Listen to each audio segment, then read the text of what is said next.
এখানে আমি বড় সাইজে ২ টো কাঁচকলা খোসা সহ সিদ্ধ করে ব্লেন্ডারে পেস্ট করে নিয়েছি হালকা পানি দিয়ে।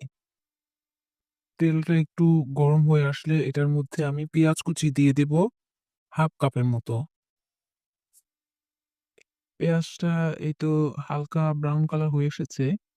এখন আমি এতে চিংড়ি মাছ দিয়ে দেব।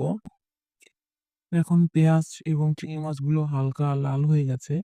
এখন আমি এর মধ্যে ১ টেবিল চামচ আদা রসুন বাটা দিয়ে একটু ভালোভাবে নেড়ে নেব এবং আদা রসুন বাটা পেস্টটাকে একটু ভেজে নেব।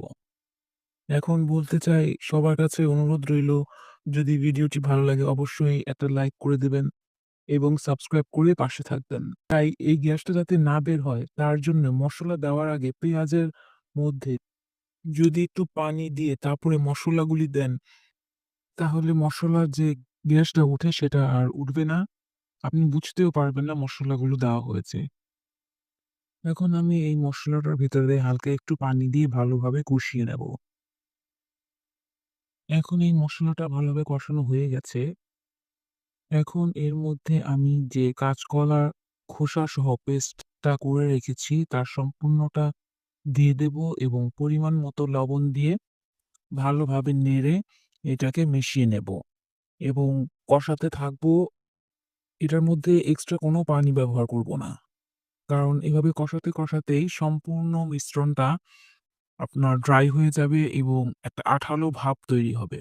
তখনই বুঝবেন যে ভর্তাটা সম্পূর্ণ হয়ে গেছে। প্রায় অনেকটা এখন খোসাসহ কাঁচকলার ভর্তাটা হয়ে গেছে, অনেকটা আঠালো হয়ে গেছে। তাই এখন নামিয়ে ফেলবো। নামানোর আগে আমি কিছু ধনেপাতা কুচি দিয়ে এটাকে ভালোভাবে নেড়ে নামিয়ে ফেলবো। এখানে আমি একটা ছোট বাটি নিয়ে নিয়েছি। সেটার মধ্যে ভর্তাগুলো উঠিয়ে নিচ্ছি। গরম, গরম ধোয়া ওঠা ভর্তা। এই ভর্তাটা আপনি গরম ভাত, খিচুড়ি যেকোনো খাবারের সাথে রুটি, পরোটা, চাপটি পিঠা সবকিছুর সাথেই খুব ভালো যায়। আপনারাও তৈরি করে দেখবেন।